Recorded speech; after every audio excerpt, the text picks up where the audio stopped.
Mari kita dengarkan sambutan dan pengantar yang akan disampaikan oleh Bapak Badrul Munir, sekaligus Koordinator Wilayah Kota Tangerang Selatan. Kepadanya kami persilahkan. Terima kasih, moderator. Suara saya kedengaran ya? Kedengaran. Ya, terima kasih. Assalamualaikum warahmatullahi wabarakatuh. Waalaikumsalam warahmatullahi wabarakatuh. Yang saya hormati Ketua dan anggota Bawaslu Kota Tangerang Selatan, yang saya hormati kawan-kawan staf Bawaslu Tangerang Selatan dan kawan-kawan peserta SKPP daring. Saudara-saudara berbahagia, saya agak fokusnya dua karena ini sambil ada dua acara Zoom meeting yang saya ikuti selain Tangsel. Saya tunjukkan juga saya sedang ini mungkin kawan-kawan Tangsel mana kamera itu lagi Zoom meeting dengan Kordip Penanganan Pelanggaran Bawaslu RI Ibu Ratna Dewi Petalulu, dan kami sedang berbincang dengan Bu Dewi Petalulu. Kawan-kawan berbahagia, yang hari ini acaranya diskusi KPP ini kalau nggak salah ada 9 materi yang kawan-kawan sudah ikuti. Yang pertama tentang pemilu atau pemilu kada, regulasinya, kerawanan, pengawasan, mekanisme penanganan pelanggaran, tentang sengketa, tentang pengawasan partisipatif, kehumasan, dan terakhir pemantau. Materi-materi ini penting bagi kita semua, bukan cuma SKPP sebenarnya, bukan cuma kawan-kawan kadar pengawasan partisipatif, tapi juga bagi seluruh pengawas pemilu dari tingkat yang paling tinggi dari Bawaslu RI sampai ke Bawaslu pengawas pemilihan tingkat TPS. Tujuan SKPP ini sebenarnya sangat sistematis dan panjang sebenarnya. Pertama ya, kalau dalam norma umum adalah peningkatan pengawasan partisipasi masyarakat. Jadi kita ingin melibatkan lebih banyak masyarakat.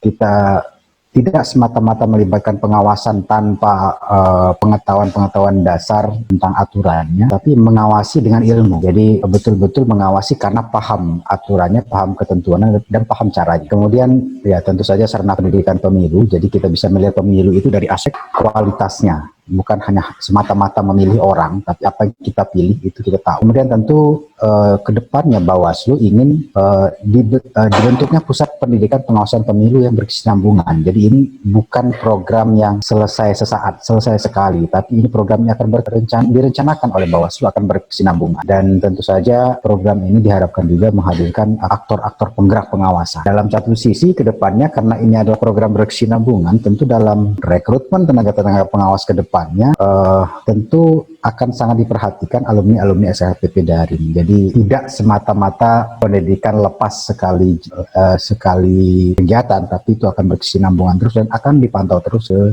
depannya. Nah kawan-kawan, dari sekitar 9 materi tadi, ya tentu saja banyak yang kawan-kawan bisa lihat. Bagaimana sejarah pemilu, tahapan-tahapan pemilu. Model pemilu kita itu macam-macam, dari perwakilan, langsung, partai politik tidak dibatasi, partai politik dibatasi, fusi partai, banyak sekali model-model pemilu kita. Juga tentang regulasi kita ini kan banyak sekali. Nyaris setiap pemilu ada perubahan regulasi. Pilkada juga nyaris ada penambahan regulasi. Kalau pemilu itu nyaris setiap pemilu, kalau pilkada itu penambahan regulasi. Kemudian dari sisi kerawanan, mungkin kawan-kawan bisa melihat kerawanan pemilu. Tangsel tentu karakter kerawanannya tentu berbeda dengan daerah-daerah lain. Kita termasuk daerah metropolitan. Kita sekelas dengan Jakarta, Surabaya, Tangsel, dan ada sekitar 2 daerah lagi, Medan kalau nggak salah, yang satu lagi saya lupa, Bandung. Itu tingkat kerawanan kota metropolitan beda karena di heterogen. Jadi kita butuh pengawas-pengawas pemilu yang mungkin kemampuannya di atas rata-rata ya. Kalau dari penilaian yang ada, tentu kawan-kawannya adalah bagian dari yang terpilih karena bisa mengikuti pembelajaran dengan baik dan kemudian tentu bisa menyerapnya. Banyak sekali metode pengawasan yang mungkin kawan-kawan sudah pelajari dalam SKPP ini. Kemudian bagaimana melaporkan. Lagi-lagi tadi harapan kita ke depannya, laporan-laporan itu laporan berbasis pengetahuan, laporan-laporan berbasis ilmu, tidak semata-mata laporan berbasis kepentingan atau berbasis emosi. Karena kesal dengan tim tertentu atau calon tertentu, kawan-kawan kemudian membuat laporan yang nilainya tidak ada sehingga sulit untuk ditindaklanjuti oleh pengawas pemilihan. Kemudian juga mungkin kawan-kawan juga mempelajari bagaimana penanganan pelanggaran, jadi bisa memantau, bukan cuma memantau peserta pemilihan, tapi juga memantau kita para pengawas-pengawas yang dalam lembaga pengawas ini agar juga tidak melenceng. Jadi harapan kita kawan-kawan juga melototi yang penyelenggara-penyelenggara pemilihan yang ada. Kemudian juga ada sengketa yang juga sudah mirip peradilan. Mungkin kawan-kawan nanti bisa dalami di diskusi kali ini.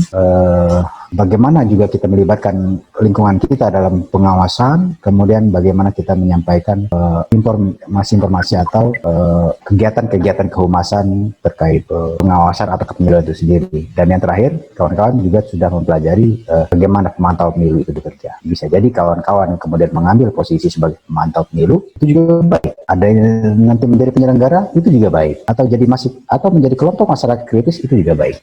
Nah, harapan kami diskusi kali ini dimanfaatkan dengan baik. Ada 5 narasumber yang merupakan anggota Bawaslu Tangerang Selatan. Semuanya dalam penilaian saya adalah orang-orang yang qualified, orang-orang yang mumpuni, dan orang-orang sangat menguasai teknisnya. Bukan cuma semata-mata bicara filsafat, filosofi sebuah pengawasan, tapi mereka sangat mumpuni hingga ke tataran.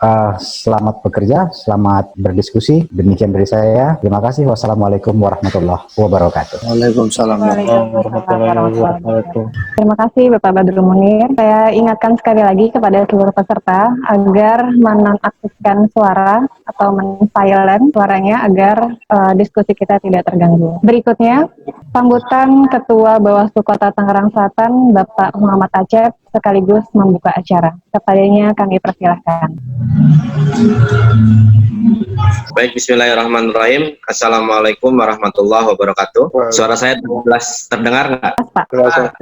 Yang saya hormati pimpinan Bawaslu Provinsi Banten, Pak Badrul Munir sekaligus Korwil Kota Tangerang Selatan. Yang saya hormati pimpinan Bawaslu Kota Tangerang Selatan yang hadir pada kesempatan Jumat. Yang saya hormati dan saya banggakan seluruh peserta Bawaslu Kota Tangerang Selatan yang sudah memfasilitasi dan menginisiasi kegiatan ini dengan baik. Yang saya hormati dan yang saya banggakan juga seluruh peserta SKPP daring yang hari ini hadir. Sebagaimana kita ketahui bahwa di Kota Tangerang Selatan peserta yang login itu ada 104, kemudian terverifikasi menjadi 74 yang dinyatakan lulus untuk mengikuti daring pada hari ini, gitu ya, diskusi daring pada hari. Diskusi daring pada hari ini itu bagaimana teman-teman peserta SKPP yang kemarin sudah mengikuti sekolah secara daring memahami dan mengerti apa yang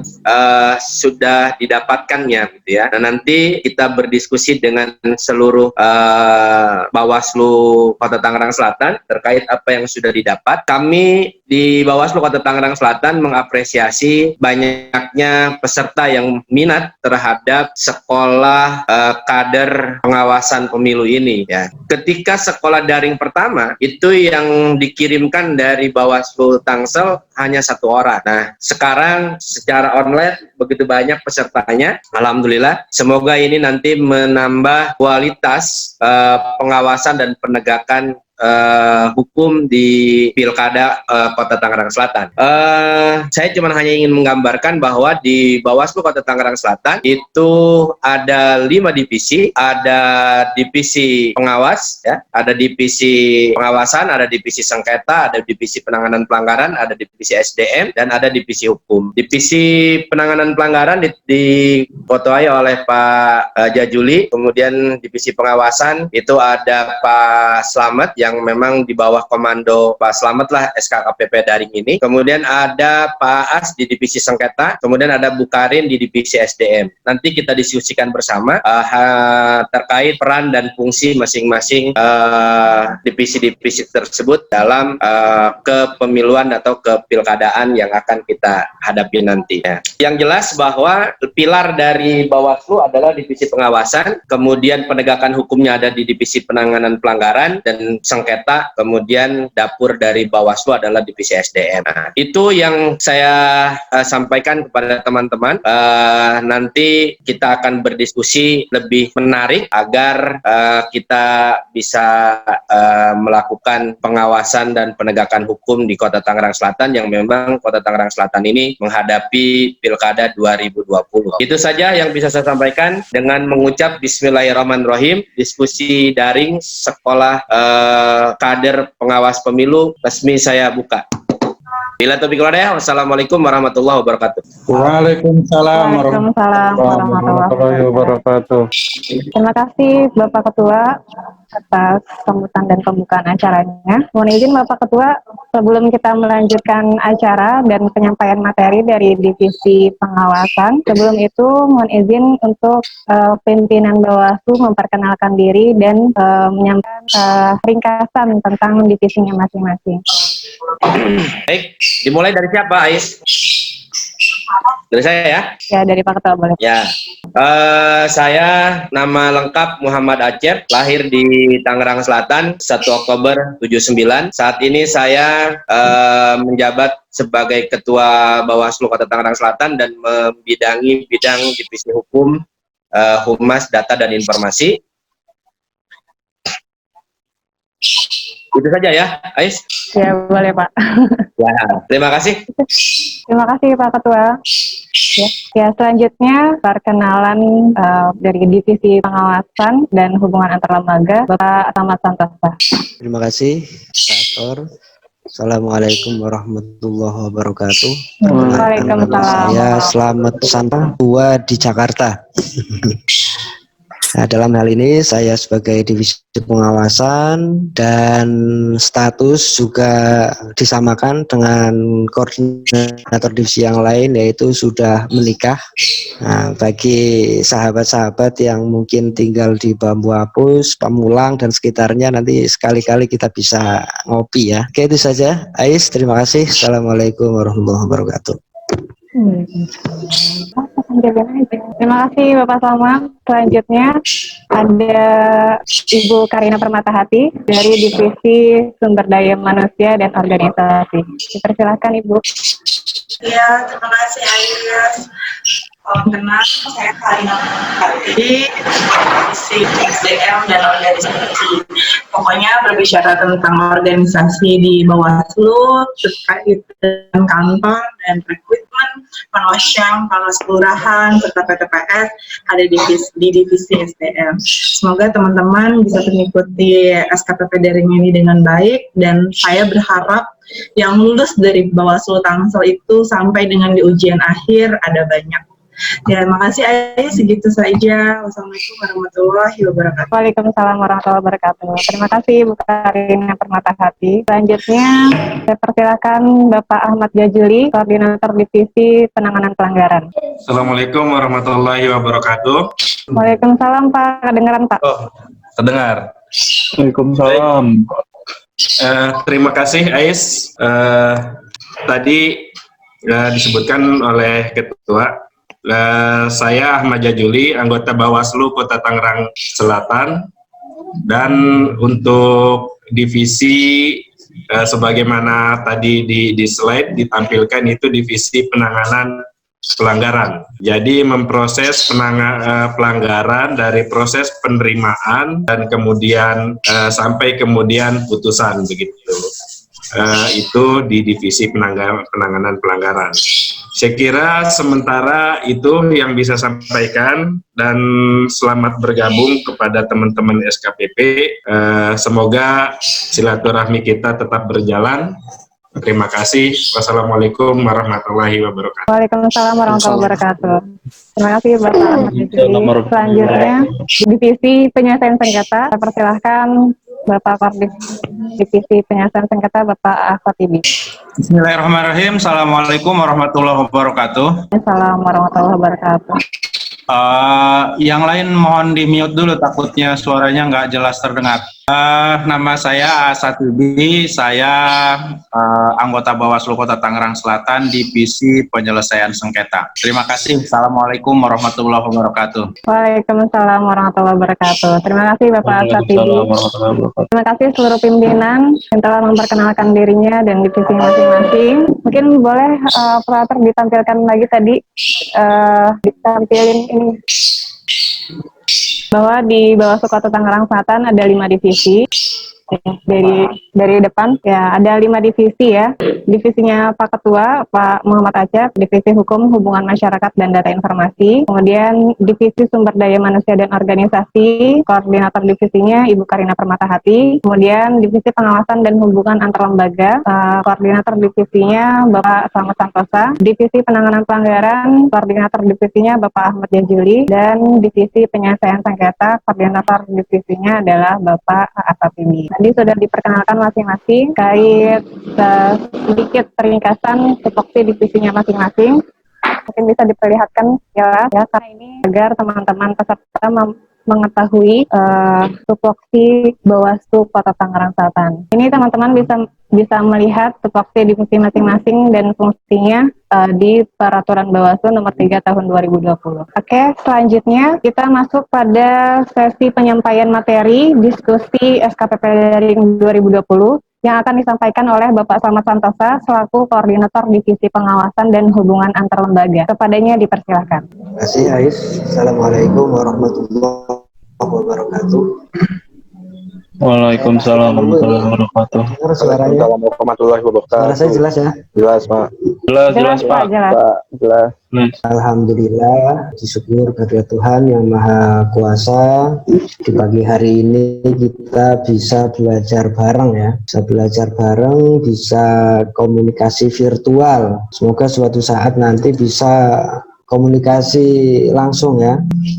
Kalau kondisi sudah normal, insya Allah semua bisa kita temui. Peran serta teman-teman atau peserta SKW daring ini sangat dibutuhkan sebagai partisipasi dari masyarakat. Jadi keikutsertaan teman-teman sebagai peserta dalam sekolah kader pengawasan itu tidak begitu saja selesai pada proses pembelajaran ini, tapi diharapkan bisa mengikuti dan ikut berpartisipasi dalam proses pengawasan pemilu.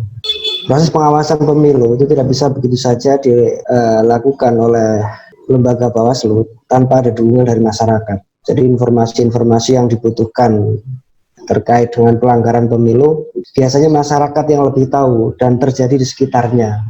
Nah, ini yang membuat kita itu harus berpartisipasi. Selanjutnya ingin saya sampaikan, materinya bisa ditampilkan? Iya bisa Pak, ini sedang proses. Oke. Yang ingin saya sampaikan pertama yaitu secara garis besar ya, mengapa harus ada lembaga pengawas pemilu, pentingnya buat apa sih lembaga pengawas pemilu. Ternyata kalau kita lihat secara menyeluruh, pengawas pemilu itu sangat dibutuhkan. Kalau urutannya penyelenggara diawasi oleh pengawas, pengawas diawasi oleh DKPP, nah DKPP putusannya mutlak. Nah, cuma ada hal lain yang menjadi pedoman utama dalam proses perekrutan pengawas pemilu yaitu integritas. Berintegritas itu dia kalau bahasanya dia bukan lagi pada taraf takut pada DKPP mendapatkan kode etik, tapi lebih takut kepada Tuhan ketika belok dari tugas dan fungsi. Sahabat-sahabat yang saya banggakan, bisa dilanjut slide-nya.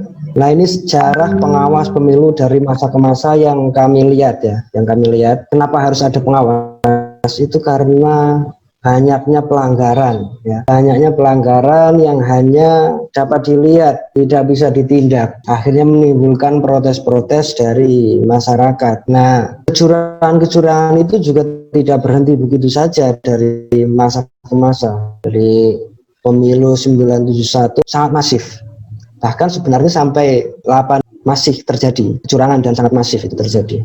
Nah, kecurangan itu tidak bisa kita lihat pada pandangan luar, artinya orang-orang yang dekat itu yang bisa melihat secara pasti pelanggaran itu seperti apa. Nah, fungsi sahabat-sahabat mengikuti sekolah kader pengawasan ya di antara lain ya supaya dapat mengetahui bentuk pelanggaran secara pasti dan tentunya dapat berpartisipasi melaporkan atau minimal memberikan informasi kepada Bawaslu ketika dimungkinkan terjadi pelanggaran. Nah, pelanggaran yang biasa muncul di pemberitaan atau di luar itu seringkali tidak sesuai pada bentuk undang-undang. Nah, fungsi teman-teman yang mengikuti mengikuti SKPP ini ya memberikan informasi juga kepada masyarakat yang lain agar bisa menyampaikan objek pelanggaran itu seperti apa bentuknya, minimal seperti itu. Nah, secara kedua itu di tahun 2003 ya, semenjak tahun 1980 dibuatkan undang-undang,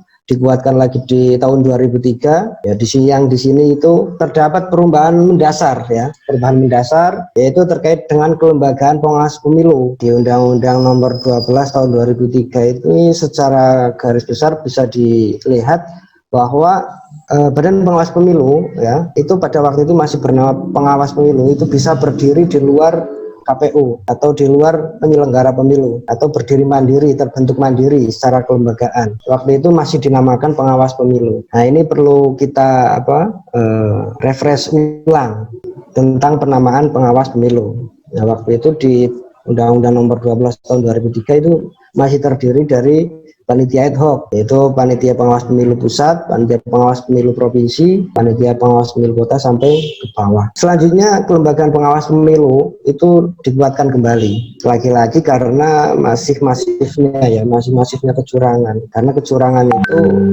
ya tidak bisa dihilangkan begitu saja tanpa partisipasi dari warga masyarakat yang ada di Indonesia. Karena kecurangan itu bisa muncul dari peserta, dari penyelenggara, dari masyarakatnya itu sendiri.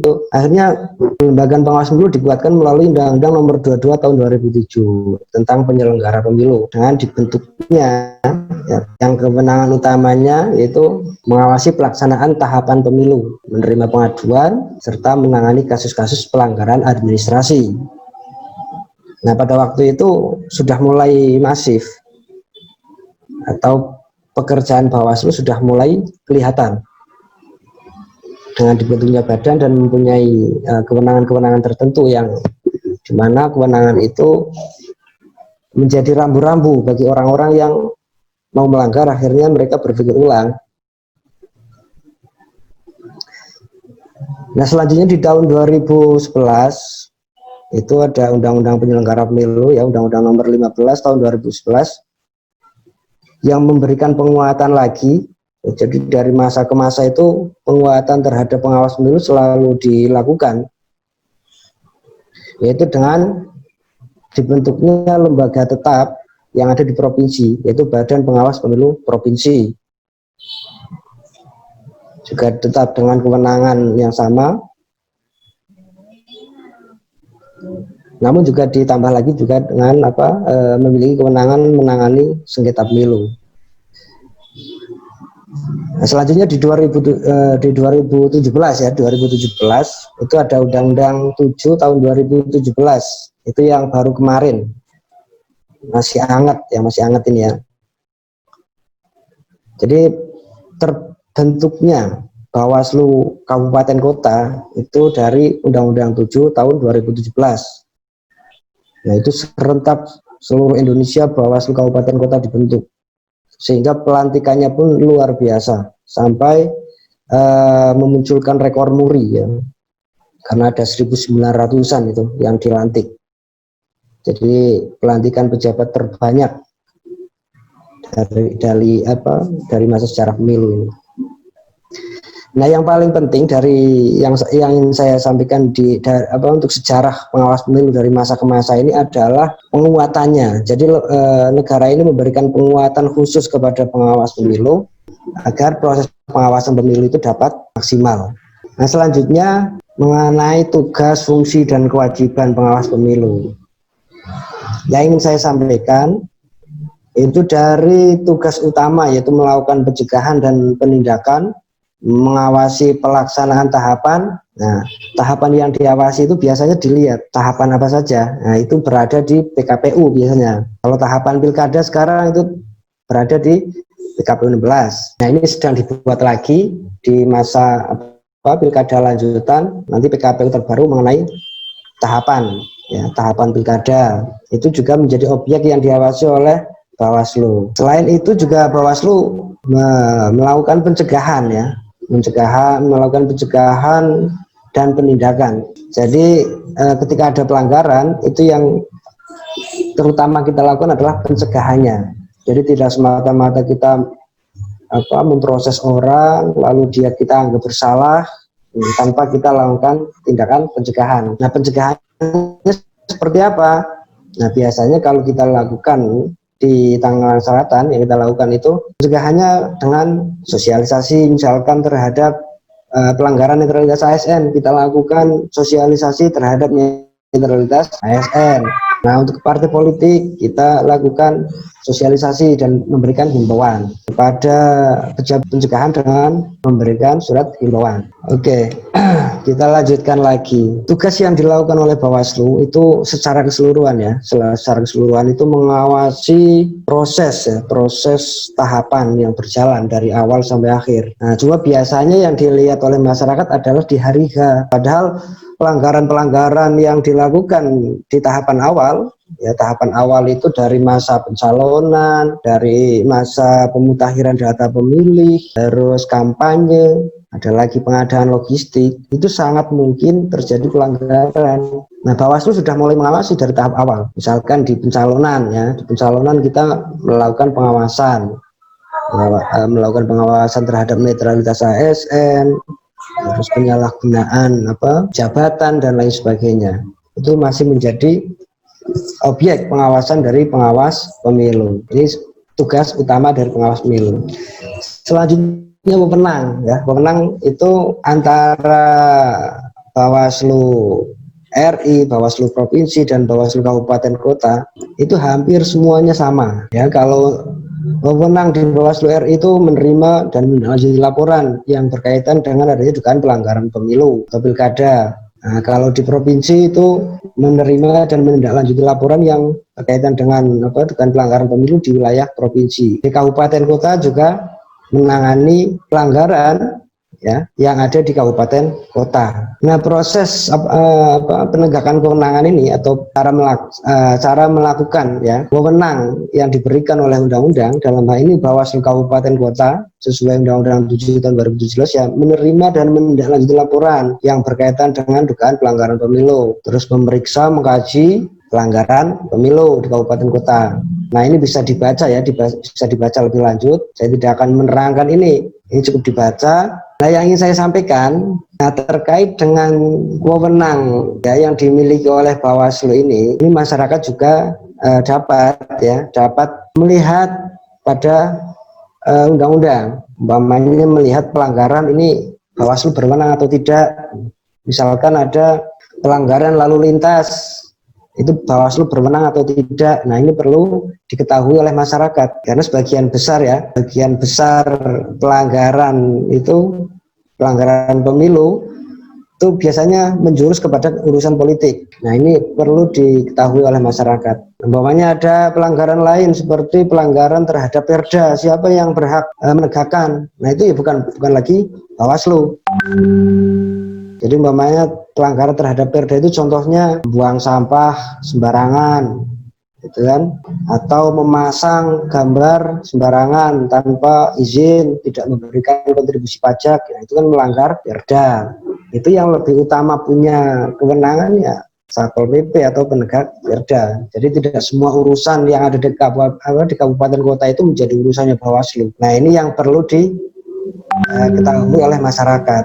Jadi Bawaslu itu mengawasi tahapan yang berkaitan dengan pilkada, pemilu. Nah, itu menjadi urusan Bawaslu. Nah, kalau terkait dengan undang-undang lain bagaimana? Ada juga netralitas aparatur sipil negara, itu yang diawasi seperti ASN, TNI, dan Polri. Selanjutnya terkait dengan kewajiban. Jadi setelah tugas, wewenang, ada kewajiban. Nah, kewajiban utama Bawaslu itu bersikap adil dari Bawaslu RI, provinsi sampai kabupaten kota. Ya, tugas yang pertama ditulis adalah bersikap adil dalam menjalankan tugas dan wewenangnya. Nah, adil ini biasanya ditanggapi berbeda untuk orang-orang yang tidak mengetahui proses. Nah, adil itu karena untuk wasit ya. Adil untuk wasit itu ya ketika melihat pelanggaran ditegakkan. Nah, ketika ada offside disemprit, untuk adil untuk wasit. Jadi tidak ada bahasa yang ini dipanggil, yang itu tidak. Nah, jadi siapapun yang melanggar itu akan dipanggil oleh Bawaslu umpamanya. Nah itu ya terkait dengan keadilan.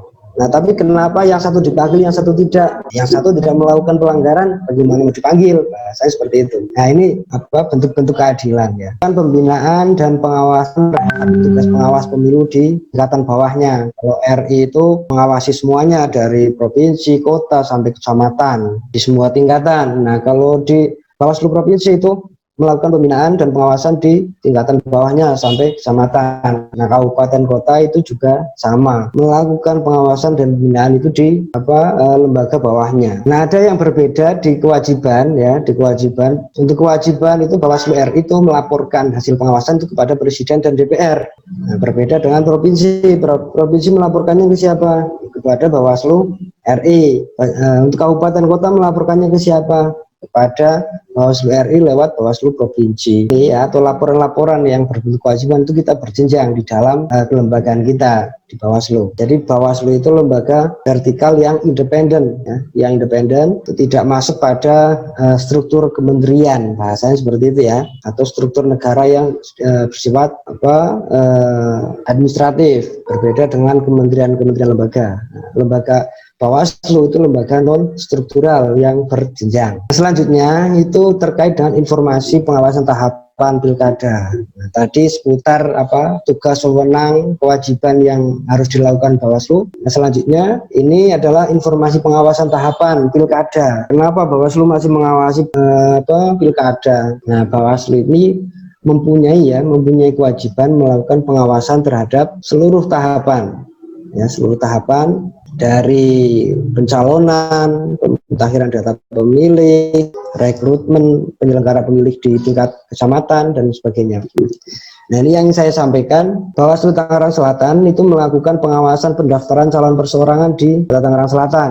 Nah, yang terakhir itu pada masa pemenuhan syarat calon, Bawaslu Kota Tangerang Selatan mengawasi proses tersebut di Komisi Pemilihan Umum Kota Tangerang Selatan atau di KPU Kota Tangerang Selatan pada saat itu tanggal 19 sampai 23 Februari. Nah, di tanggal 23 Februari itu setelah ditunggu sampai jam 12 malam, ini yang perlu dicatat juga oleh masyarakat, Bawaslu itu mengawasi sampai jam 12 malam itu mau ngapain gitu. Nah, karena itu batas akhir proses pendaftaran. Kalau batas akhirnya jam 3 pagi, nah Bawaslu tetap menunggu juga sampai pagi. Ini sekilas contoh pekerjaan Bawaslu ya. Jadi jam berapapun ketika itu ada yang diawasi ya, di Bawaslu itu kita harus siap. Nah, ini yang harus diketahui oleh masyarakat. Nah, pada tanggal 23 Februari pukul 24 itu ternyata tidak ada calon yang mendaftarkan atau calon perseorangan ya. Calon perseorangan yang mendaftarkan diri ke KPU. Akhirnya pemenuhan syarat calon untuk dukungan calon perseorangan itu ditutup, dengan di Kota Tangerang Selatan itu tidak ada calon perseorangan yang mendaftar. Selanjutnya ada juga pengawasan dilakukan oleh Bawaslu, yaitu pengawasan rekrutmen PPK sampai PPS. Nah, yang belum berjalan KPPS. Untuk rekrutmen PPK itu sudah diawasi. Nah, di situ ada beberapa surat ya, surat yang kami berikan KPU sebagai masukan antar lembaga. Nah, ini juga kita sedang menunggu proses pelantikan yang dilakukan oleh KPU untuk PPS. Nah, karena ketika mau dilaksanakan pelantikan PPS, ternyata ada informasi wabah dan akhirnya dilakukan penundaan pilkada. Nah, penundaan pilkada ini berdasarkan surat dari KPU RI yang selanjutnya ditindaklanjuti oleh KPU Kota Tangerang Selatan. Nah, di masa penundaan ini apa saja yang dilakukan oleh Bawaslu? Bawaslu itu masih sama mengawasi netralitas ASN, mengawasi penyalahgunaan jabatan atau anggaran karena masih masuk pada objek hukum pengawasan. Kenapa tidak berhenti? Kan pilkadanya sudah ditunda. Yang ditunda itu hanya sebagian. Nah, kebetulan untuk proses pencalonan itu belum ditunda atau tidak ditunda secara keseluruhan. Jadi objek hukum yang masih masuk pada tahapan pilkada itu masih diawasi oleh Bawaslu. Nah, untuk proses selanjutnya itu pengawasan pemutakhiran data pemilih yang waktu itu sudah sampai pada proses penyampaian hasil sinkronisasi dari KPU RI kepada KPU Kabupaten Kota. Nah, di proses ini terhenti. Proses ini terhenti karena adanya wabah itu. Harusnya ada pemutakhiran data pemilih di rumah-rumah, ada orang keliling ya, biasanya Pak RT keliling, nah itu namanya petugas pemutakhiran data pemilih. Pak RT itu bertugas memastikan data yang ada, yang diberikan oleh KPU itu sudah sesuai, sudah valid, atau tidak ada lagi data ganda, tidak ada lagi meninggal. Nah, di dalam proses pemutakhiran data ini, nanti sahabat-sahabat SKPP bisa ikut berpartisipasi, minimal memberikan informasi kepada Bawaslu mengenai proses pemutakhiran data atau coklit namanya, proses coklit yang dilakukan oleh PPDP, petugas pemutakhiran data pemilih, yang biasanya dibentuk dari pengurus RT atau RT-nya sendiri yang berjalan, biasanya seperti itu. Nah, yang ingin saya sampaikan, proses pemutakhiran data pemilih yang selalu kurang maksimal itu di perumahan-perumahan. Nah, ini saya lihat ada teman-teman yang dari BPI, dari Villa Pamulang Mas, dari mana lagi, Sinar Pamulang, contohnya, atau mungkin ada yang dari BSD, ada yang dari mana lagi itu, kalau di Setu mungkin di Puspitek. Nah, itu bisa ikut memberikan informasi kepada Bawaslu, apakah proses pemutakhiran datanya benar atau tidak. Nah, untuk mengetahuinya nanti ketika ada muncul peraturan baru mengenai pemutakhiran data pemilih, dapat juga dibaca oleh sahabat-sahabat SKPP yang saya lihat antusiasnya cukup tinggi untuk mengawasi proses tahapan pilkada maupun pemilu. Nah, selanjutnya yang sedang kita tunggu-tunggu adalah pengawasan lanjutan penundaan pilkada 2020. Jadi informasi yang ingin saya sampaikan, pilkada itu awalnya akan dilaksanakan pada 23 September. Nah, sehubungan dengan adanya pandemi atau dapat dikatakan bencana non alam yang merambah ke seluruh wilayah di NKRI, sehingga ditunda dan dilanjutkan lagi pada bulan Desember. Ini menurut keputusan rapat terakhir. Tapi hal ini juga bisa saja berhenti atau bisa saja ditunda lagi melihat kondisi alam. Kalau yang ingin saya sampaikan terkait dengan pengawasan lanjutan penundaan pilkada yang sedang kita lakukan adalah memetakan potensi-potensi yang mungkin muncul terkait dengan keselamatan penyelenggara. Yang kedua terkait dengan pelaksanaan tahapan apakah maksimal atau tidak. Ini menjadi objek pengawasan yang kita lakukan juga. Selain itu, pengawasan yang kita lakukan juga mungkin agak berbeda. Kalau yang dulu itu sering ke lapangan, terus mengamati komputer, nah sekarang turun ke lapangan memakai masker. Nah, memakai masker dengan memastikan pelanggaran. Nah, yang menjadi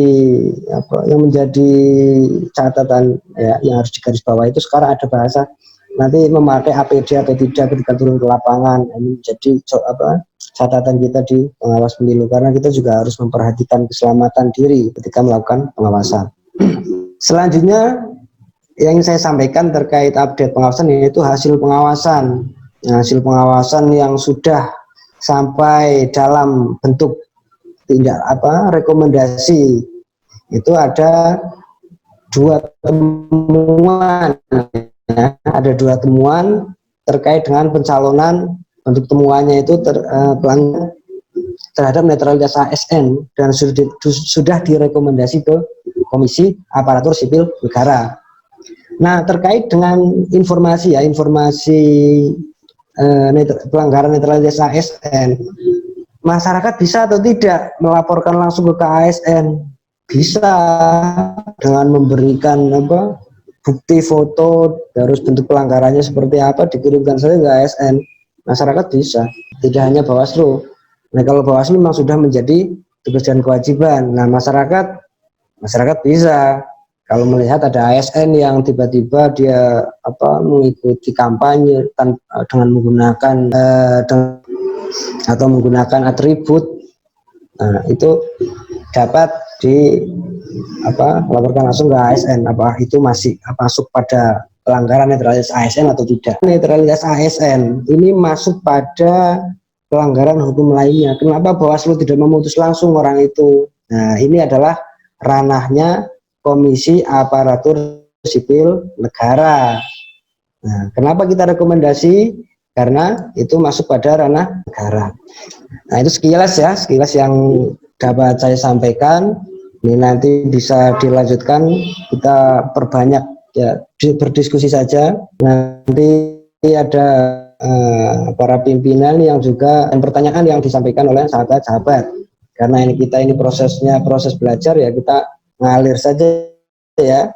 Yang ingin menyampaikan pertanyaan nanti langsung komunikasi ke moderator terarah. Terima kasih atas partisipasi sahabat-sahabat SKPP. Semoga ini tidak hanya menjadi proses pembelajaran yang berjalan begitu saja, tapi bisa juga diaplikasikan di masyarakat. Jadi sahabat-sahabat SKPP juga bisa ikut berpartisipasi, menjadi pemantau, atau mengawasi secara langsung apa yang dilakukan oleh para pasangan calon di tempatnya masing-masing. Itu saja yang dapat saya sampaikan. Saya juga terima kasih. Billahi taufiq wal hidayah. Wallahu muwaffiq ila aqwamit thoriq. Wassalamualaikum warahmatullahi wabarakatuh. Waalaikumsalam warahmatullahi wabarakatuh. Terima kasih Bapak Selamat Santosa, Koordinator Divisi Pengawasan dan Hubungan Antar Lembaga atas penyampaian materinya. Selanjutnya kita beralih ke sesi sekali lagi saya sampaikan kepada seluruh peserta bahwa peserta dapat bertanya terkait dengan materi yang disampaikan pada saat diskusi daring hari ini maupun pembelajaran yang telah dipelajari di kelas audiovisual atau hal-hal lain terkait pengawasan partisipatif dan isu-isu terkini tentang pelaksanaan pilkada. Dan saat ini sudah ada beberapa orang penanya yang sudah menyampaikan pertanyaannya kepada moderator. Sudah cukup banyak, saya pilih beberapa dulu ya. Ada Ihsan Al-Ghofar. Ya, dipersilakan Ihsan Al-Ghofar untuk menyampaikan pertanyaannya secara langsung. Assalamualaikum warahmatullahi wabarakatuh. Waalaikumsalam warahmatullahi wabarakatuh. Saya ingin bertanya terkait verifikasi faktual untuk calon independen itu bagaimana terkait ini kan harusnya kan biasanya door to door atau melihat KTP kan, karena terkait COVID itu bagaimana pengawasannya yang dilakukan oleh Bawaslu sendiri itu seperti apa? Yang kedua, apakah mungkin KPU melakukan coklit online dan bagaimana tanggapan Bawaslu terkait hal tersebut serta bagaimana pengawasan tersebut? Terima kasih. Oke, terima kasih Ihsan Al-Ghofar. Selanjutnya Desi Nurfahmi. Dipersilakan Desi Nurfahmi. Izin bertanya. Pelaksanaan pilkada 2020 kan tak mungkin dibatalkan atau ditunda ya Pak ya. Meskipun ada penyebaran wabah corona. Sama seperti Iksan tadi, bagaimana mekanisme standar yang mengharuskan tatap muka dan penjumpaan fisik antara petugas baik pengawas maupun petugas KPU dengan pemilih? Ya, sudah? Sudah. Oh, sudah. Oke. Terima kasih, Desi. Ya, sama-sama. Ya, ada beberapa pertanyaan, tapi ini saya klasifikasikan berdasarkan pertanyaannya ya, karena ada pertanyaan tentang pengawasan di masa COVID, terus ada tentang penindakan. Ya, ini tadi dua orang ini bertanya tentang pengawasan di masa COVID ya. Tadi Ihsan Al-Ghofar terkait pengawasan calon independen, mengenai verifikasi faktual pencalonannya seperti apa. Kemudian Desi terkait SOP tatap muka penyelenggara dengan pemilih ya, itu bagaimana? Saya persilahkan Bapak Selamat Santosa untuk menjawab. Ini saya jawab sekilas, nanti penguatannya di pimpinan yang lain ya. Pertama yang ingin saya, ini tanggapan sebenarnya ya, tidak seputar teknis pengawasan. Pengawasan verifikasi calon independen untuk Kota Tangerang Selatan ya. Kebetulan ini tidak ada calon perseorangan yang mendaftar. Jadi berbeda dengan Pandeglang dan mana itu Kabupaten Serang apa ya, atau Cilegon yang ada calon perseorangannya. Nah kalau di kita karena tidak ada calon independen itu sedikit banyak ya tidak mendapatkan permasalahan terkait dengan verifikasi ya, verifikasi faktual calon perseorangan. Memang untuk pengawas pemilu ini ketika di daerahnya terdapat pasangan calon perseorangan dan harus mengawasi proses verifikasi faktual, nah ini memang cukup berisiko. Tapi di Bawaslu kita ya ketika KPU sudah siap, kita selalu siap mengawasi gitu. Kalau tanggapan ya tanggapan enggak teknis ya, itu belum masuk pada ranah kita di Bawaslu kota. Ya, yang masuk pada ranah kebijakan itu biasanya ada di Bawaslu RI gitu. Nah, bagaimana SOP-nya? SOP untuk COVID ini juga belum selesai dilakukan karena masih digodok ya di KPU RI maupun Bawaslu RI. Memang ini hal yang baru dan nanti perlu untuk kita kaji bersama terkait dengan peraturan yang peraturan yang diterapkan untuk pengawasan pada masa pandemi. Terus yang kedua mengenai coklit online. Nah, sampai saat ini saya masih pesimis ya dengan adanya coklit online. Mungkin nanti di pengaturan berbeda lagi kalau sudah masuk pada peraturan KPU, mungkin sudah banyak masukan dari banyak pihak, itu sudah bisa dilihat mekanismenya. Tapi untuk saat ini kita belum mendapatkan informasi. Untuk coklit online saya cukup pesimis karena namanya pantarlih atau petugas pemutakhiran data pemilih itu dia belum tentu mempunyai nomor HP warga, apalagi yang di perumahan gitu ya. Itu jarang sekali yang mau share nomor HP. Atau mungkin KPU ingin mendapatkan nomor HP orang-orang yang ada di Tangerang Selatan misalkan. Itu kemungkinan besarnya ya tidak akan menyeluruh, mendapatkannya pun hanya sebagian. Jadi kemungkinan manipulasi data itu sangat tinggi untuk coklit online. Saya melihatnya ya namanya coklit untuk memastikan data itu valid atau tidak itu ya harus ada video call minimal. Nah video call itu kan kalau punya nomor HP-nya atau punya emailnya minimal ya. Kalau tidak punya ya harus turun lapangan. Itu. Nah yang sudah ya terjadi ketidakvalidan data itu kan, nah yang sering terjadi itu di perumahan-perumahan yang warganya susah ditemui biasanya. Nah, karena nemui sekali nggak muncul, nemui kedua kali nggak muncul, akhirnya pakai terawangan. Wah ini keluarga ini ada 4 anggota keluarga fisik. Nah, sampai saat ini juga kita masih menunggu mekanismenya. Ya, ada kampanye umum misalkan mekanismenya seperti apa itu kita belum mengetahui secara pasti. Yang jelas pengaturan tahapan itu masih dalam proses penggarapan, itu berada di pusat. Itu saja. Mungkin ada penguatan dari pimpinan yang lain. Terima kasih. Terima kasih Bapak Selamat. Ya. Pimpinan semuanya masih bergabung bersama kami di sini. Apakah ada yang ingin menambahkan jawaban Bapak Ibu pimpinan? Kita lanjut pertanyaan selanjutnya. Baik, menambahkan saja mungkin nanti kalau pertanyaannya sama begitu ya dengan pertanyaan selanjutnya biar. Ini yang pertama begini bahwa sekarang ini kan sedang proses pembahasan ya Pak di KPU begitu berdasarkan informasi. Pertama ada 2 mungkin.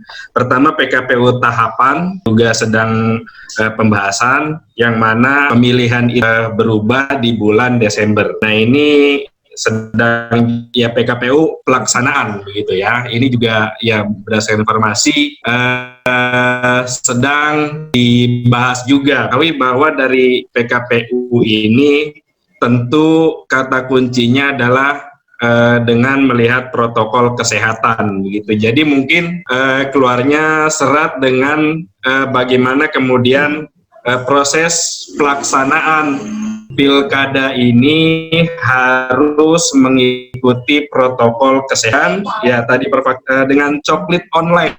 Tadi saya kira sudah dijelaskan oleh namanya coklit itu pencocokan dan penelitian begitu kan, pencocokan data dan penelitian data begitu. Nah otomatis ya Pantarlih itu harus datang ke rumah penduduk begitu ya. Hanya kemudian ya mungkin diatur mekanismenya dengan memperhatikan menjaga jarak. Misalnya ya ini menerawang aja karena PKPU-nya belum ini. Misalnya bisa jadi ya tidak harus memegang KTP si penduduk yang dicoklit tersebut misalnya ya. Jadi dengan memakai jarak, atau kemudian online bisa dilakukan kalau misalnya pas pertama tidak ditemui tapi kemudian mendapat nomor handphonenya begitu. Nah, itu bisa saja dilakukan dengan tadi proses video call gitu untuk pencocokan dan penelitiannya. Mengenai tatap muka atau pertemuan fisik ini juga mungkin saya kira di pelaksanaan diatur begitu ya, tentang kampanye begitu yang memang menghindari yang tatap muka dan pertemuan fisik begitu. Ini juga tantangan di Kota Tangerang Selatan, saya kira yang penduduknya padat begitu ya. Kita tahu misalnya di lapangan yang sempit atau selebar lapangan bulu tangkis warga begitu, itu bisa untuk 2-3 TPS begitu. Nah, ini kan harus bagaimana kemudian pengaturan jaga jarak dan sebagainya begitu. Tapi yang pasti saya kira di PKPU tahapan dan pelaksanaan tadi kuncinya dengan melihat protokol kesehatan gitu ya, protokol kesehatan COVID. Saya kira itu tambahannya, moderator. Terima kasih. Ya, terima kasih Bapak Ahmad Tijili. Kita lanjut selanjutnya dari Fizal Ramadhani, silakan.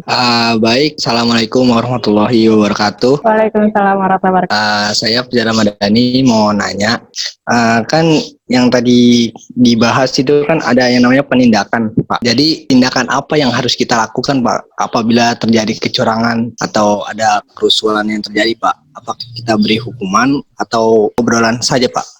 Terima kasih, Pak.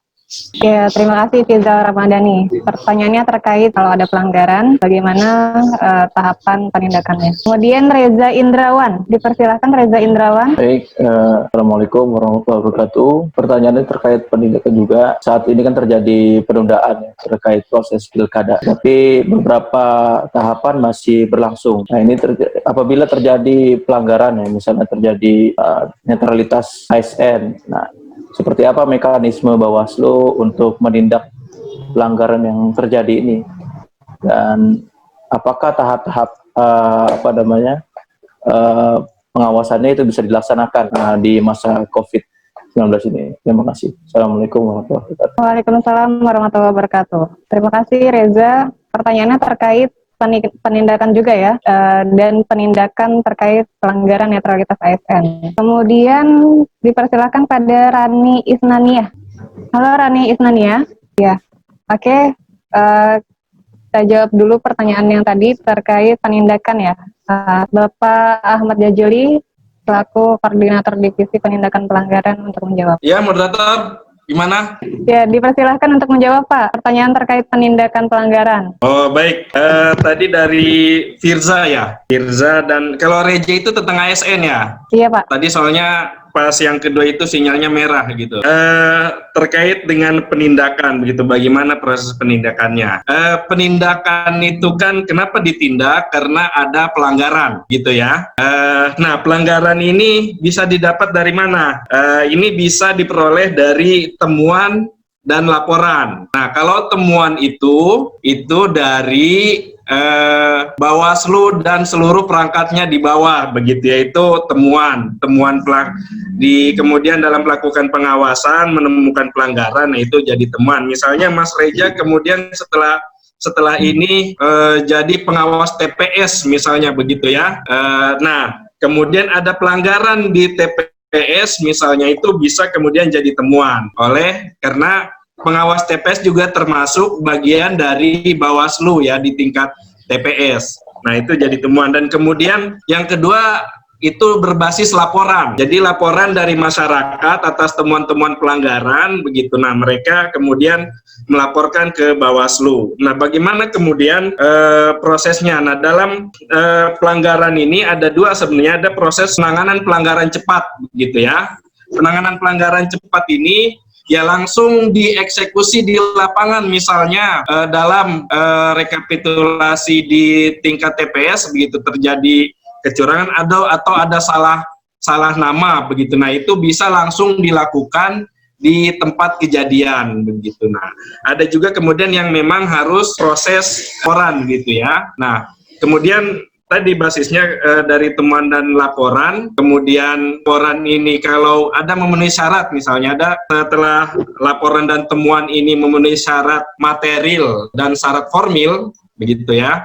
Nah, kemudian syarat material itu dari syarat formil itu dari kelengkapan berkas pribadinya yang melaporkan dari KTP dan sebagainya, begitu. Kemudian syarat material itu dari materi yang dilaporkan, begitu. Dari materi yang dilaporkan ternyata memang ini pelanggaran pemilihan. Nah, baru kita proses. Tapi kalau misalnya syarat materialnya ternyata tidak memenuhi unsur pelanggaran pemilihan, tidak diproses. Misalnya ada orang melaporkan ayamnya hilang, begitu ya. Misalnya, nah itu pas kita verifikasi tidak memenuhi unsur tadi material, begitu ya, tidak diproses. Nah, kemudian setelah syarat formil material itu terpenuhi, baru kemudian kita register laporan tersebut ya.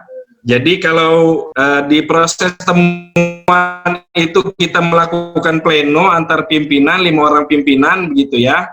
Dari proses temuan, kalau temuan setelah pleno kemudian diregister. Nah, kalau dari laporan ketika syarat formil material terpenuhi, nah ini langsung kemudian diregister. Nah, setelah proses register kita melakukan klarifikasi namanya, begitu ya.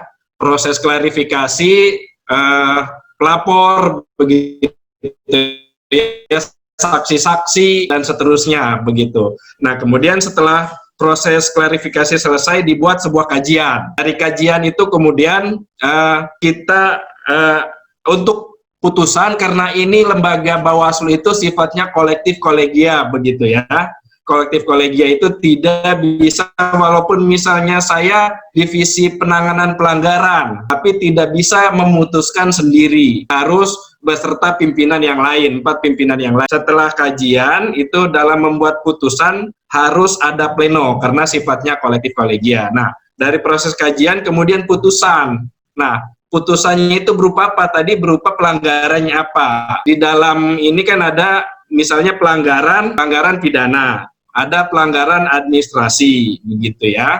Ada pelanggaran undang-undang lainnya, ada juga bukan pelanggaran, begitu ya.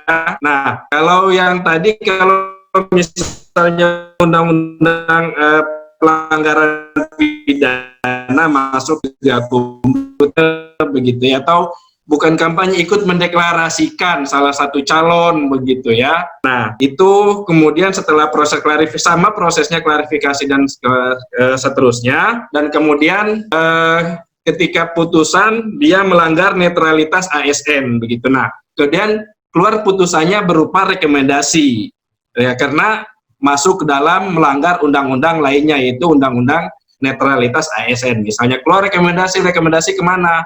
Yang memang menangani tentang ASN, yaitu Komisi Aparatur Sipil Negara. Maka kemudian keluar rekomendasi itu ke KSN untuk memberikan sanksi kepada pihak terkait. Saya kira itu mudah-mudahan dipahami. Terima kasih. Terima kasih, Pak. Terima kasih Pak atas jawabannya. Terkait ini ada pertanyaan terkait penindakan juga, mungkin bisa dijawab singkat. Dari Birgita Marcelina, mohon maaf saya tidak mempersilahkan, saya tanya langsung ya, karena ini langsung berkaitan. Waktu pengecekan syarat pelanggaran pidana itu berapa lama Pak waktu pengecekan syarat formil materialnya? Pengecekan syarat formil material, ya kalau pengecekannya tidak butuh lama. Jadi kalau misalnya setelah syarat formil materialnya itu terpenuhi, di hari itu juga itu bisa langsung diregister, begitu ya. Nah, setelah diregister 1 kali 24 jam itu harus dibawa ke Gakumdu, namanya penegak hukum terpadu. Itu terdiri dari Bawaslu, kemudian dari kepolisian, dan juga dari kejaksaan, begitu ya. Dalam waktu 1 kali 24 jam itu dibahas di Gakumdu. Jadi proses penanganan pelanggarannya itu bersama kejaksaan bersama kepolisian begitu. Nah, terus bagaimana kemudian kalau mereka kemudian ada kekurangan begitu ya dari syarat material atau syarat formilnya begitu, ada yang kurang misalnya. Nah, pelapor itu dikasih waktu selama 3 hari untuk melengkapi berkas yang kurang begitu ya. Ketika misalnya 3 hari mereka sudah melengkapi berkas, baru kita diregister. Tapi kalau selama 3 hari kemudian diberikan 3 hari untuk melengkapi berkas dan kemudian tidak juga ya tidak bisa diregister, kita proses lebih lanjut. Itu, terima kasih moderator. Terima kasih Bapak Matya Juli atas jawabannya. Tadi Rani Isnania itu laptopnya lagi bermasalah ya, jadi tidak bisa menyampaikan pertanyaan secara langsung, tapi sudah melalui chat kepada moderator. Pertanyaannya, apa saja sebab dicabutnya hak pilih seseorang dan apakah orang lain bisa mengetahui? Pertanyaan di Stephanie Angela. Saya persilakan untuk bertanya secara langsung ke inti pertanyaannya saja. Stephanie Angela, ya silakan.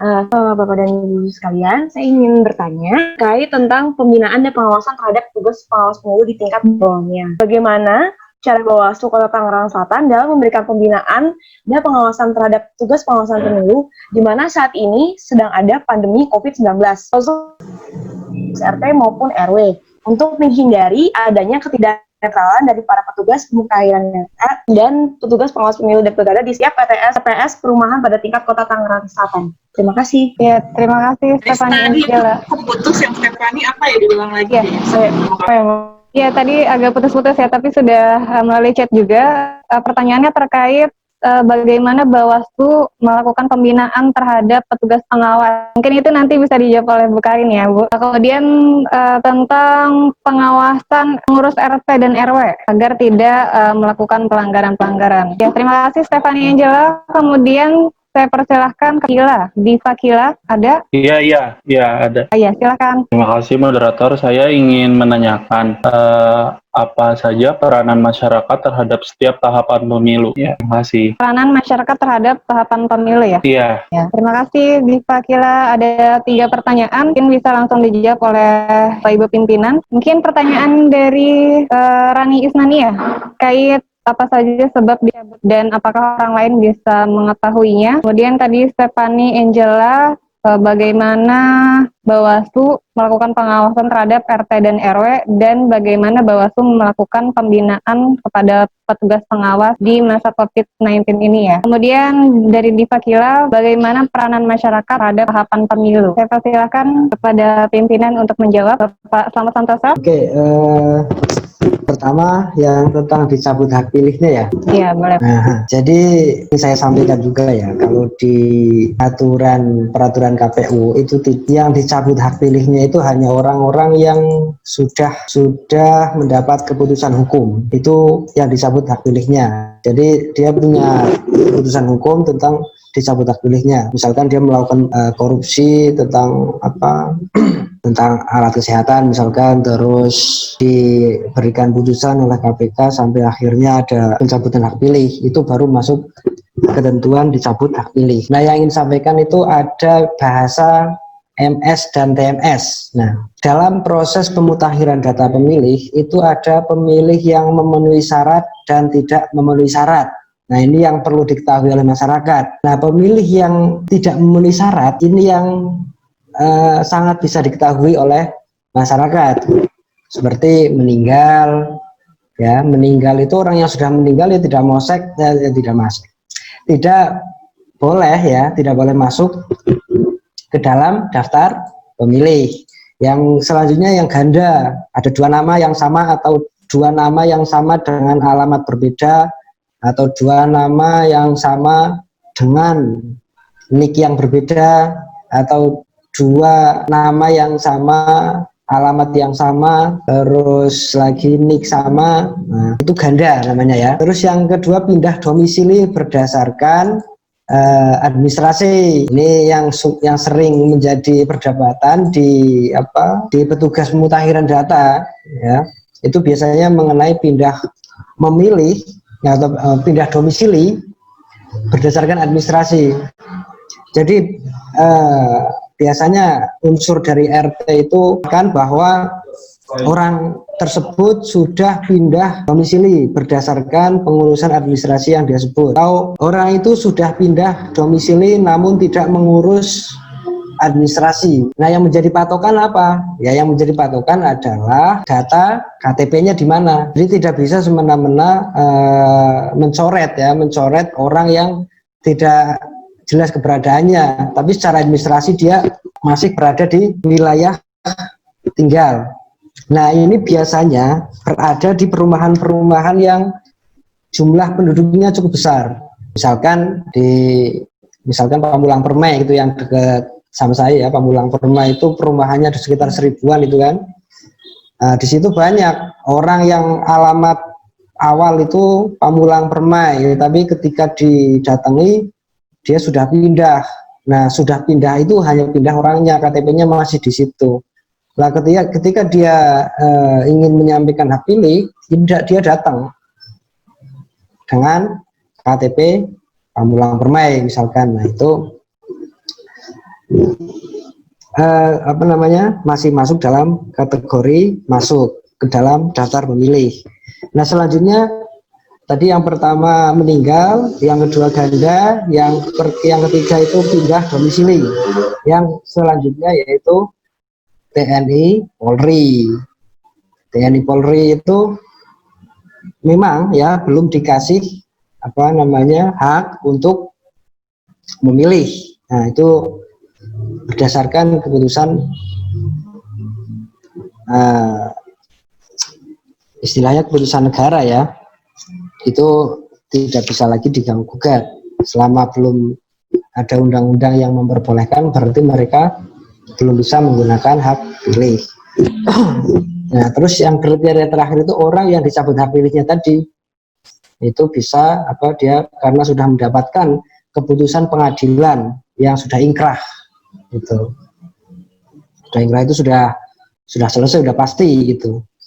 Sudah putusannya itu sudah nggak bisa diganggu gugat lagi tentang hak pilihnya, itu dicabut hak pilih. Nah, ini tentang proses pemutakhiran data. Jadi kenapa orang itu tidak masuk? Ya bisa saja meninggal, bisa saja ganda. Gitu. Terus yang kedua terkait dengan peran masyarakat ya dalam tahapan pemilu. Masyarakat itu bisa berperan di semua sisi. Bisa berperan di pemantau, bisa jadi masyarakat itu sendiri. Nah, bagaimana cara mengawasinya? Ya, masyarakat pertama yang ingin berperan ya mereka harus mengetahui tahapan-tahapan yang sedang berjalan, bentuk-bentuk pelanggarannya seperti apa. Nah, itu peran masyarakat. Sangat banyak ya. Nah, termasuk ini juga teman-teman sahabat-sahabat SKPP yang mengikuti SKPP daring sudah mengetahui bentuk-bentuk pelanggaran dalam setiap tahapan, itu juga bisa ikut berperan memberikan informasi kepada Bawaslu atau menjadi pemantau. Itu bisa. Terus lagi tentang pengawasan di masa pandemi. Kalau kita berprinsip dalam situasi apapun, pengawas pemilu selalu siap, ya. Pengawas pemilu itu selalu siap. Nah, mekanisme pengawasannya seperti apa? Nah, itu kita yang merumuskan sendiri di internal pengawas pemilu. Nah, terkait dengan pelanggarannya kan tadi sudah saya sampaikan bahwa sekarang masih dalam proses penggodokan ya, masih digodok seperti apa nanti mekanismenya, kita tunggu. Pada intinya Bawaslu Kabupaten Kota ya, Bawaslu Provinsi, Bawaslu RI itu intinya siap untuk mengawasi dalam kondisi apapun gitu. Karena ini memang sudah tugas ya, yang sudah tugas ketika ada proses pemilu maupun pilkada. Ada lagi pertanyaan yang belum saya jawab? Halo? Ya Pak. Ada Sudah, lagi? Ya Pak. Sudah semua? Iya. Oke, silahkan dilanjutkan. Ya. Boleh pimpinan yang lain untuk menjawab? Silahkan Ibu Karina Permatahati, Bu. Iya, yang pertanyaannya Stephanie Ania ya. Terima kasih. Ada beberapa hal yang memang kita lakukan di pembinaan yang dilakukan. Nah, untuk diketahui bersama bahwa sekarang kapan itu berhenti, kami di Bawaslu itu menonaktifkan sementara Panwascam di tingkat kecamatan dan petugas di tingkat kelurahan yang sudah kami lantik. Nah, dalam hal ini bagaimana prosedurnya ketika kami akan mengaktifkan kembali ketika tahapan lanjutan akan dilanjutkan. Tetap yang pertama akan dilakukan evaluasi sebelum diaktifkan kembali. Contoh evaluasinya itu seperti apa? Apakah selama berhenti yang bersangkutan di kecamatan dan di kelurahan itu ikut serta aktif dalam partai politik ya. Jadi lebih kepada integritas ya dan syarat-syarat menjadi panwascamnya. Jika dilanggar oleh yang bersangkutan atau peserta badan ad hoc sebelumnya, dia tidak dapat dilantik kembali, tentu dengan diadakannya bukti dan pemanggilan. Lalu ada beberapa pembinaan yang mungkin kita lakukan adalah menerima masukan dari masyarakat terkait badan ad hoc yang akan diaktifkan. Nah, untuk pembinaannya dilakukan masih secara online. Nah, di sini dengan materi-materi yang dapat ditangani di tingkat bawah seperti penanganan pelanggaran. Jadi buat diketahui bersama, peningkatan kelembagaan, peningkatan kapasitas SDM di tingkat kecamatan, kami sudah melaksanakan Zoom meeting sebanyak 3 kali berkelanjutan terkait penanganan pelanggaran. Karena hal ini yang baru bisa kita lakukan untuk meningkatkan sumber daya manusianya di tingkat kecamatan. Nah, tapi tentu saja semua kegiatan tidak bisa kita lakukan secara online. Hal-hal yang kita lakukan, BIMTEK yang dilakukan secara langsung saja memiliki kendala. Yang disampaikan 100, misalnya yang sampai ke dan diimplementasikan baru sekitar 70. Nah, bagaimana kami akan melakukan BIMTEK sesuai dengan penanganan dan protokol COVID-19? Jadi kita akan melakukan BIMTEK yang bertemu dengan langsung tapi terbatas. Kebetulan kami hanya ada 7 kecamatan, jadi tidak terlalu banyak. Kalaupun 7 kecamatan, BIMTEK per divisi hanya 7 orang masing-masing kecamatannya. Paling banyak 21, tapi kami akan membagi per divisi saja untuk BIMTEK terbatasnya. Ini langkah-langkah yang kita akan lakukan. Jadi ada BIMTEK online-nya yang bisa kita lakukan secara terus-menerus, dan juga BIMTEK secara langsung tapi terbatas.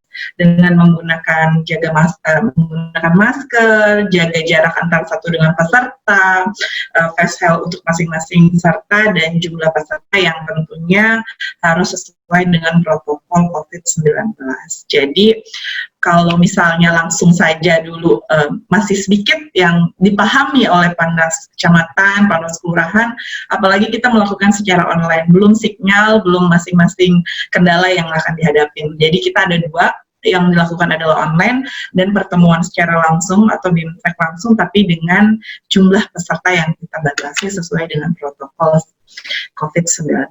Itu dari saya, Ais. Terima kasih untuk pertanyaannya, Mbak Stephanie ya.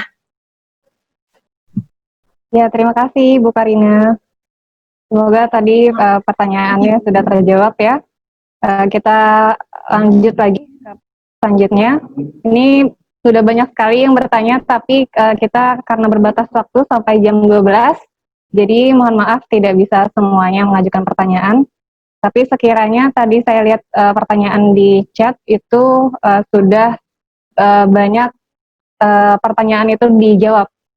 Jadi sudah mewakili ya pertanyaan yang tadi disampaikan oleh temannya. Kemudian saya persilahkan kepada Andre Firdiansyah untuk menyampaikan pertanyaannya. Andre. Ada Kak, Ma? Oh, Andre, iya. Silakan Andre. Saya mau bertanya, kalau misalnya Jadi kan kalau di sengketa pemilu, tentang sengketa pemilu, bagaimana sih cara koordinasi antara badan-badan antar pemilu itu komisi? Jadi maksudnya koordinasi ke badan-badan terkait, itu waktu estimasinya berapa hari kalau terjadi penyelesaian sengketa pemilu dari Bawaslu sendiri kayak gitu? Terima kasih. Oh iya, tentang sengketa ya. Iya. Terkait proses penyelesaian sengketa dan berapa hari koordinasi ke instansi terkait. Baik. Iya. Terima kasih. Kemudian Birgita Marcelina bisa menyampaikan secara langsung atau saya bacakan saja ya. Ini pertanyaannya sama tentang penyelesaian sengketa juga, terkait objek sengketa yang di apa saja dan berapa lama waktu dari proses mediasi ke adjudikasi. Yaitu ya Birgita Marcelina ya. Saya bacakan pertanyaannya. Ini 2 pertanyaan terkait penyelesaian sengketa. Mohon bisa menjawab Bapak Koordis Penyelesaian Sengketa, Bapak Asatibi. Dipersilakan Pak. Baik, tadi yang bertanya siapa itu? Andre Firdiansyah dan Birgita Marcelina. Pertanyaannya gimana? Ya, terkait proses penyelesaian sengketa Pak. Dan berapa lama waktu untuk koordinasi dengan instansi terkait? Instansi terkait itu maksudnya siapa? Instansi terkait yang dimaksud Andre Firdiansyah. Halo Andre, bisa dijelaskan lagi pertanyaannya? Oke, saya jawab aja dulu ya. Ya, boleh Pak.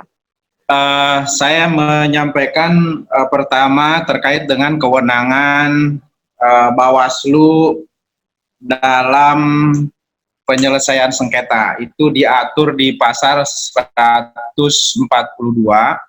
Undang-Undang tentang Pemilihan Kepala Daerah.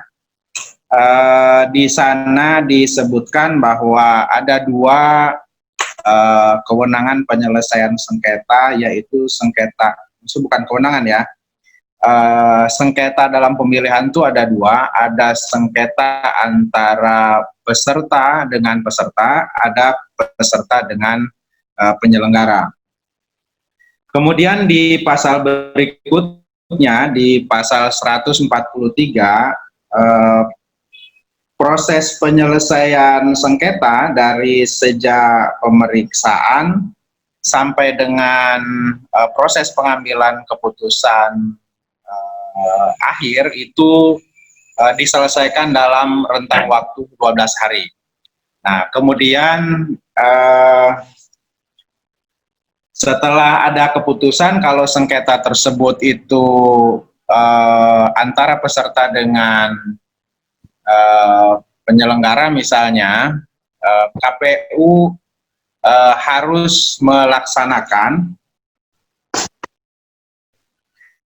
keputusan tersebut itu paling lambat 3 hari kerja setelah keputusan itu ditetapkan, ya, untuk menindaklanjuti maksudnya. Kemudian ini yang menarik, bahwa keputusan Bawaslu dalam hal sengketa ini disebut sebagai putusan dan sifatnya mengikat, jadi harus dilaksanakan. Walaupun putusan ini masih mungkin jika para pihak merasa bahwa putusan yang dibuat oleh Bawaslu ini tidak sesuai dengan harapan, masih bisa dilakukan gugatan kembali ke PT-UN gitu. Kemudian apalagi yang belum terjawab ya? Udah jelas belum? Iya Pak. Udah jelas belum jawabannya? Andre Firdiansyah dan Birgita mungkin sudah jelas ya Pak ya? Sudah jelas jawabannya. Mungkin Pak, ini Pak terkait koordinasi dengan instansi terkait, mungkin terkait ini ya, permintaan pengamanan dari pihak kepolisian atau peminjaman ruang sidang ke pengadilan. Begini, ini kalau saya menjelaskan kalau dalam keadaan normal tentu semua proses musyawarah sengketa yang di sini, kalau ada perbedaan istilah yang digunakan dalam undang-undang pemilihan dengan undang-undang pemilu. Kalau dalam undang-undang pemilu disebutnya ada di situ jelas, misalnya adjudikasi, misalnya kalau di undang-undang pemilihan itu istilahnya itu musyawarah. Walaupun di undang-undang tentang pemilihan ini menyebutkan istilahnya musyawarah, tetap prosesnya itu sama, nanti ada adjudikasi dengan sebelumnya didahului proses mediasi gitu. Nah, kalau dalam keadaan normal tentu saja karena semua dilakukan di dalam di lingkungan Bawaslu, misalnya apakah itu di kantor Bawaslu atau di tempat yang ditentukan oleh Bawaslu gitu, ya nggak ada sesuatu yang apa ya sulit gitu. Tapi kalau misalnya dalam keadaan seperti sekarang, misalnya ketika kita meminta keterangan saksi gitu ya, karena di masa pandemi ini proses penyelesaian sengketa, musyawarah penyelesaian sengketa itu kan dilakukan secara daring.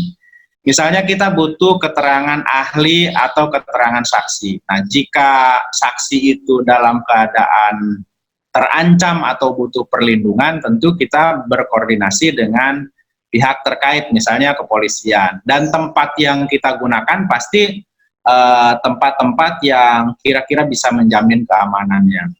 Memang di Tangsel ini ada kendala, kalau di kabupaten kota yang lain mungkin misalnya ruangannya bisa menggunakan milik pengadilan gitu, karena Tangsel nggak punya pengadilan, ya adanya di Tiga Raksa, ya kita mungkin cari alternatif tempat yang lain gitu. Nah, kemudian saya kira itu ya standarnya seperti itu. Nah, terkait misalnya dengan para pihak, misalnya KPU gitu. Nah, tentu saja KPU sebagai pihak yang misalnya nanti mengeksekusi putusan dari musyawarah sengketa, ya Bawaslu dari sejak putusan kita sampaikan, dan KPU wajib mengeksekusi putusan itu paling lambat 3 hari kerja setelah putusan itu keluar, dan Bawaslu memaksimalkan, Bawaslu turut memastikan putusan itu dieksekusi atau tidak oleh KPU. Saya ingin menyampaikan terkait dengan penyelenggaraan pemilu kemarin, ada satu peristiwa yang menarik yang mungkin bisa kita jadikan pelajaran, itu di Kabupaten Kota Palembang begitu. Ada satu sengketa yang sudah diputuskan oleh Bawaslu Kabupaten atau Kota, kemudian tidak dieksekusi oleh KPU begitu. Nah, karena di dalam undang-undang diatur bahwa KPU wajib melaksanakan putusan Bawaslu, maka setelah proses pemilu kemarin itu usai, majelis sidang di DKPP memberhentikan keseluruhan anggota KPU tersebut karena dianggap, karena tidak melaksanakan putusan Bawaslu terkait dengan hasil sidang sengketa tersebut. Nah, itu menarik begitu ya. Ini karena di KPU itu tidak bisa, ya dia harus menerima aja begitu. Dia harus menerima saja apa yang menjadi keputusan dari majelis sidang musyawarah sengketa tersebut. Kecuali para pihak di luar KPU itu masih bisa melanjutkan ke ke mahkamah yang lain di luar Bawaslu, yaitu PT UN. Saya kira itu. Baik, terima kasih Pak Asatibi. Satu lagi Pak, terkait objek sengketa yang dikecualikan Pak Asatibi. Halo. Iya Pak, tadi ada pertanyaan satu lagi Pak terkait objek sengketa yang dikecualikan. Oke, misalnya begini, ada satu, ini nanti Pilkada Tangerang Selatan, misalnya ada satu partai dengan dukungan kepada dua pasangan calon. Nah, oleh satu pasangan, perkara tersebut sudah dimasukkan ke Bawaslu dan Bawaslu sudah mengeluarkan putusan terkait dengan hal itu, maka partai yang memiliki perkara yang sama itu tidak bisa mengajukan kembali itu sebagai objek sengketa. Jadi objek sengketa yang sama itu tidak bisa diajukan dua kali. Ya, jadi kalau sudah ada, kecuali belum ada putusan. Kalau sudah ada putusan, maka untuk perkara yang sama itu tidak bisa diajukan. Cukup ya? Masih ada? Ya, sudah Pak, cukup Pak. Terima kasih Bapak Satibi. Ya, sama-sama. Ya, terima kasih Bapak Ibu pimpinan semuanya dan peserta SKPP Daring 2020. Ini kita sudah menunjukkan pukul 12:07 ya. Waktu kita sudah habis. Mohon maaf pertanyaannya ini sebenarnya banyak sekali yang masuk ke chat moderator dan pertanyaannya panjang-panjang ya. Mohon maaf saya tidak bisa mempersilahkan satu-satu, tetapi semoga tadi pertanyaan, tanya jawab, diskusi yang kita lakukan bisa mewakili dari semua bidang pengawasan dan penindakan pelanggaran Bawaslu. Tadi sudah ada pengawasan, penindakan pelanggaran, dan sengketa juga ada, kemudian terkait pembinaan pengawasan, SDM dan organisasi. Setidaknya itu semuanya sudah cukup untuk menjawab pertanyaan yang ada di benak teman-teman peserta. Karena waktunya sudah cukup, sudah habis, kita cukupkan diskusi kita kali ini. Namun sebelum ditutup, saya persilahkan Bapak Ibu pimpinan yang ingin menyampaikan closing statement-nya. Kepada Bapak Ketua Bawaslu Kota Tangerang Selatan, Bapak Muhammad Acep, dipersilahkan Pak. Baik, bismillah teman-teman. Terima kasih semuanya ya sudah mengikuti kegiatan diskusi daring. Untuk peserta saya ucapkan selamat atas kelulusannya kemarin dan hari ini adalah akhir dari diskusi tahap pertama ya, sekolah daring tahap pertama. Nanti tahap kedua masih ada ya. Ya Pak, selamat ya. Ini kan yang pertama ya.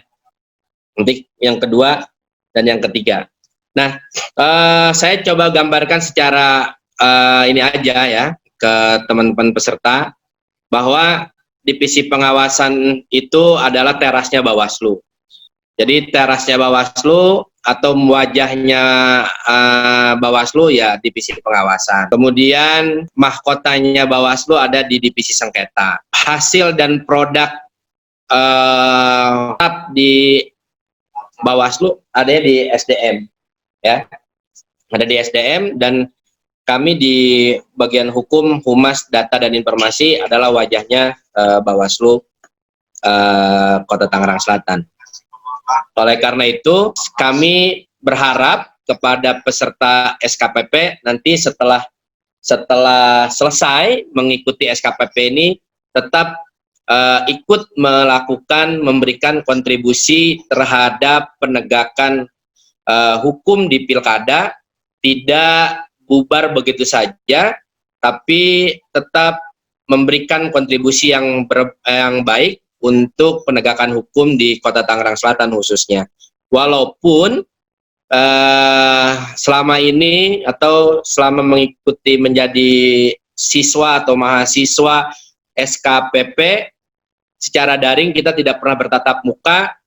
Setelah ini, karena ini sudah masuk ke new normal, silahkan datanglah ke kantor Bawaslu untuk kita berdiskusi dan juga melaksanakan kegiatan atau program pengawasan dan juga penegakan hukum di Pilkada Kota Tangerang Selatan yang memang sudah diputuskan secara politik, baik itu oleh pemerintah, oleh Komisi 2 dan juga oleh KPU, bahwa tanggal 9 Desember pelaksanaan Pilkada serentak se-Indonesia yang mana di dalamnya ada Kota Tangerang Selatan.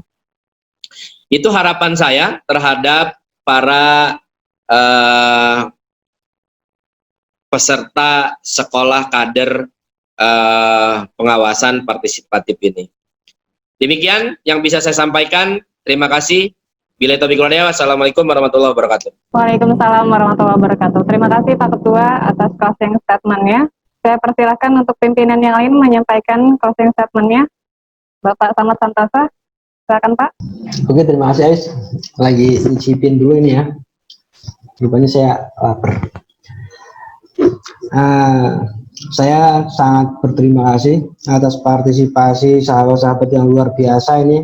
Banyak pertanyaan yang belum dijawab. Nah, ini tadi ada di bawahnya dijawab sambil ngopi. Nah, ini nggak apa-apa. Jadi teman-teman kalau yang ada waktu ya main ke kantor, ya tentunya tetap dengan menjaga diri ya, pakai masker.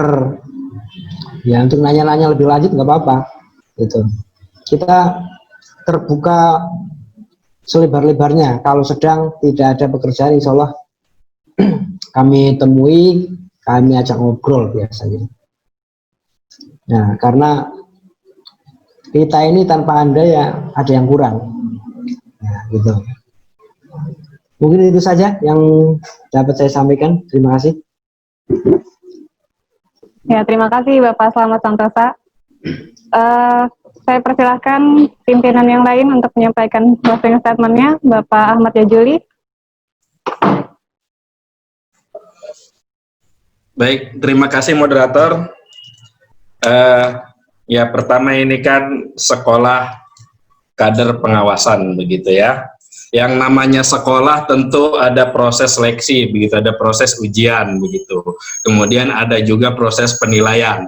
Maka kemudian ya dari yang terjaring berapa di awal 100 lebih, kemudian ketika proses ujian dan proses seleksi begitu menjadi 74, termasuk juga teman-teman sudah menerima penilaiannya ya, seyogianya ya sekolah seperti itu begitu ya. Kan tetapi kemudian ini tidak menjadi akhir, kemudian saya harapkan kemudian dari 74 teman-teman yang lulus SKP dan kemudian yang seterusnya yang apa namanya 100 ke belakang begitu, ini diharapkan kemudian jadi island demokrasi begitu ya, yang demokrasi dibangun dari kita dan teman-teman SKPP ini yang saya kira masih idealis begitu ya, dalam proses pelaksanaan pemilihan begitu. Dari ya kita tahu bahwa namanya di pemilihan masih sering menemukan misalnya ya buying voter begitu, transaksi politik transaksional. Nah, diharapkan kita semua yang di Bawaslu dan kemudian teman-teman SKPP ini jadi island demokrasi yang menciptakan demokrasi yang sehat kepada masyarakat gitu ya. Terima kasih. Billahi taufiq wal hidayah. Assalamualaikum warahmatullahi wabarakatuh. Waalaikumsalam warahmatullahi wabarakatuh. Selanjutnya saya persilahkan Ibu Karina Permatahati untuk menyampaikan closing statement. Terima kasih Ais, moderator. Tidak banyak yang saya sampaikan sebagai closing. Semoga SKPP daring yang teman-teman Bawaslu Tangsel ikuti menjadi tujuan yang SKPP diadakan, yaitu gerakan antara Bawaslu dengan masyarakat untuk menciptakan proses pemilu yang berintegritas dan teman-teman menjadi kader pengawasan partisipasi masyarakat dalam pengawasan pilkada di 2020 ini. Dari saya sekian, billahi taufiq wal hidayah. Assalamualaikum warahmatullahi wabarakatuh. Waalaikumsalam warahmatullahi wabarakatuh. Terima kasih Ibu. Selanjutnya saya persilakan Bapak Satibi untuk menyampaikan closing statement.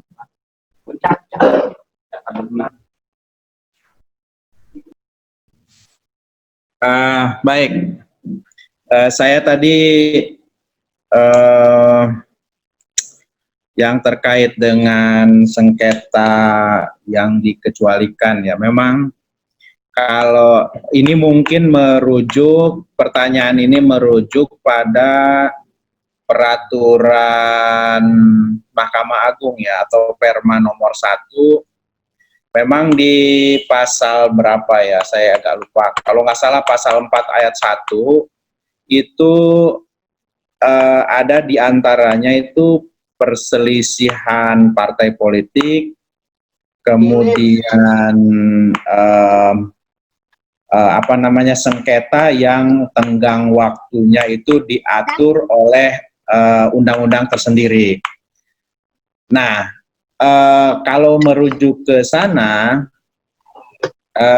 proses musyawarah atau proses musyawarah sengketa di pemilihan ini kan tenggang waktunya ditentukan dari proses awal sampai dengan putusan itu kan 12 hari.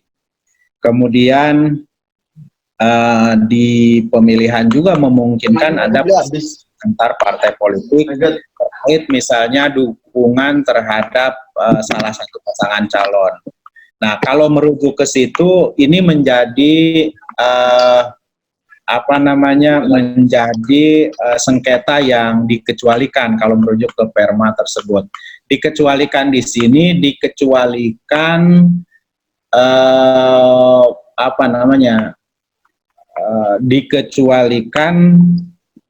dari kewajiban penyelesaian melalui mediasi. Jadi kalau misalnya upaya mediasi dilakukan itu tidak bisa begitu ya lanjut ke proses adjudikasi. Walaupun prinsipnya adjudikasi itu adalah jalan terakhir begitu. Kalau bisa diselesaikan dengan cara musyawarah mufakat, proses sengketa pemilihan ini ya jauh lebih baik begitu. Saya juga ingin menyampaikan di Provinsi Banten itu ada banyak permohonan penyelesaian sengketa terkait dengan pemilihan legislatif kemarin, dan mayoritas putusannya itu hasil mediasi, gitu. Jadi selesai di tingkat mediasi. Jadi kalau bisa diselesaikan melalui musyawarah mufakat, yaitu lebih baik. Gitu. Tapi kalau tidak bisa, dilanjutkan dengan adjudikasi gitu, atau persidangan.